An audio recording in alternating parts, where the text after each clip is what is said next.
7 bilhões de seres humanos, cada um de um jeito, cada um com seu próprio DNA. Um DNA em que até outro dia os cientistas praticamente não conseguiam mexer, mas agora não é mais assim. Vamos entender por quê? Todos nós, e os animais, e as plantas, somos formados por células. E é claro que essas células são microscópicas. Dentro delas fica o núcleo. E dentro do núcleo, tudo enrolado, fica guardado o DNA. E é ele que armazena toda a informação genética. O DNA tem um formato como se fosse uma escada em caracol, a chamada dupla hélice.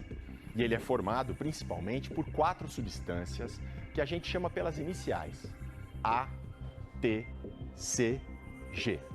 No DNA humano são 6 bilhões dessas letrinhas. Agora, se a gente for lá e tirar um par de letrinhas dessas, se a gente for lá e mexer num degrau da tal escada em caracol, pronto, mudou completamente a informação do DNA. Bom, qual é a novidade? Por que a gente está fazendo essa reportagem? É porque nunca foi tão fácil, tão preciso, tão rápido e tão barato mexer no DNA. A nova técnica é conhecida por uma sigla em inglês, CRISPR. Tá vendo esse tubinho com um líquido dentro? O líquido é o CRISPR. Ele é uma mistura de material genético com uma proteína. E quando o CRISPR é injetado nas células, ele vai lá e corta o DNA bem no ponto que o cientista quer. Depois ainda dá para emendar as pontas ou trocar aquele pedaço de DNA por outro. Tão importante, porque são as informações do DNA que determinam tudo o que existe de único em cada um de nós.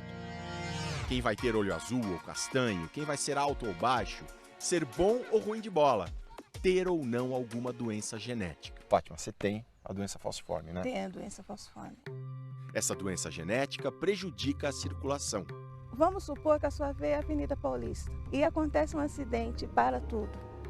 O acidente é onde o sangue entrelaçou e o resto é onde o sangue foi parando, causando fortes dores, que só passa com morfina.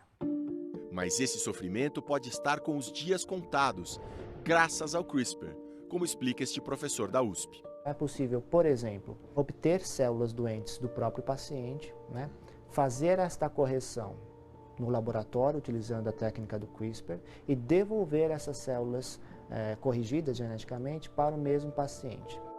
Este mesmo princípio, retirar células, mudar o DNA, os genes delas e devolver para o corpo, pode funcionar também em outros avanços importantes, como curar a AIDS. Nesse caso, o CRISPR seria usado para deixar as células de defesa com resistência ao vírus HIV. No laboratório da Califórnia, os primeiros resultados são positivos. É um horizonte imenso que está se abrindo. Eu honestamente vejo um futuro em que você possa editar um gene para proteger uma pessoa de um ataque cardíaco. Outro uso muito interessante seria contra o câncer. Uma pessoa poderia ser tratada com células de defesa alteradas geneticamente para atacar um tumor. Até aí, tudo ótimo. O que a gente está descrevendo é um futuro promissor. Mas existe também um outro possível uso que se pode fazer da manipulação do DNA. E esse é muito polêmico. Embriões humanos. Já imaginou se os pais pudessem encomendar um bebê programado exatamente do jeito que eles querem? Funcionaria assim: juntando o espermatozoide do pai e o óvulo da mãe, por fertilização in vitro, seria obtido um embrião. E a partir daí começaria a encomenda.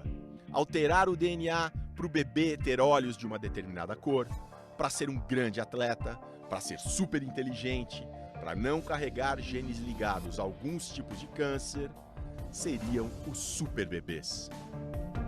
Não existe nenhum obstáculo técnico para usar o CRISPR em um embrião humano. E uma equipe chinesa já fez isso. Mexeu no DNA de células de embriões só para ver se dava certo. Deu, só em algumas células, mas foi o suficiente para ver que a experiência é possível. Mas se um dia isso for feito para valer, deixando os embriões se desenvolverem até virarem pessoas, o debate é profundo. Primeiro que está se mexendo no DNA de um embrião, sem o consentimento prévio desta pessoa que vai ter esta alteração. E o segundo é que essa alteração vai ser passada de geração para geração, caso esse indivíduo venha a ter filhos. Os cientistas deveriam fazer um acordo para não aplicar isso em embriões humanos. Não uma proibição total, mas uma moratória, para que, antes de tudo, os cientistas e a sociedade conversem sobre isso. Um tipo diferente de salmão que cresce e engorda bem mais rápido que as espécies que a gente conhece, vem provocando polêmica. É o primeiro animal geneticamente modificado liberado para o consumo humano. O nome dele é Aqua Advantage, mas pode chamá-lo de peixe da discórdia, ou como diz a imprensa americana, de salmão Frankenstein. Aparentemente, o salmão transgênico é igual ao salmão comum, criado em cativeiro, mas com uma característica que faz toda a diferença para os produtores. Ele cresce muito mais rápido, atinge o tamanho de venda em 1 ano e meio, metade do tempo convencional. O peixe geneticamente modificado surgiu nos laboratórios de uma empresa de Massachusetts, que aposta na biotecnologia para resolver um desequilíbrio. Os peixes estão cada vez mais ameaçados e raros nos rios e oceanos, mas o consumo no mundo não para de crescer. A empresa introduziu no salmão do Atlântico o gene do crescimento do salmão-rei, uma espécie do Oceano Pacífico, e mudou o hábito alimentar do animal para aumentar a produtividade. Na natureza, o salmão cresce na primavera e no verão, quando tem comida abundante, e para de crescer no outono e no inverno. No salmão modificado, o gene do crescimento nunca desliga. Ele come constantemente, assim deve custar menos, além de ser nutritivo e gostoso. Depois de anos de análise, o salmão Aqua Advantage foi aprovado pela FDA. Pela primeira vez, a agência que controla os alimentos aqui nos Estados Unidos aprova a produção de um animal que foi modificado geneticamente para ser usado na alimentação.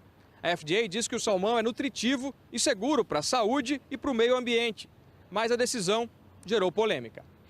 Dana Pearls, da ONG ambientalista Friends of Earth USA, diz que a aprovação é um escândalo. A análise foi baseada exclusivamente em dados passados pela empresa. É um perigo para o meio ambiente. Esse salmão pode escapar para a natureza e exterminar o salmão selvagem. O laboratório se defende. Alega que o salmão transgênico vai crescer em tanques com várias camadas de proteção, no Canadá e no Panamá. Os peixes não chegariam ao mar.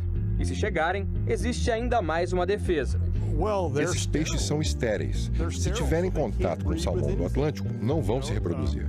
No começo, a produção do salmão transgênico deve ser de 100 toneladas por ano, um percentual pequeno diante do total importado pelos Estados Unidos. Cada vez mais popular, o salmão é considerado um alimento saudável. É rico em ômega 3, que ajuda a combater o colesterol ruim, e em vitamina D, importante para o organismo absorver o cálcio. Por isso mesmo, há tanta preocupação sobre os efeitos do salmão transgênico.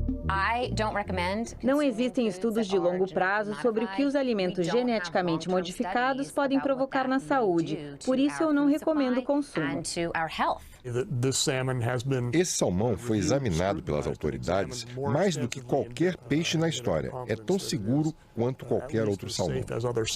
O salmão transgênico só deve chegar aos supermercados americanos daqui a 1 ano e meio, 2 anos. E não vai chegar a todos eles. 2 grandes redes já anunciaram que não vão vender o produto. Mas será possível resistir ao avanço dos alimentos geneticamente modificados? No mundo inteiro, alimentos transgênicos como milho e soja já estão na mesa de milhões de consumidores. Eles resistem a pragas e diminuem as perdas na lavoura.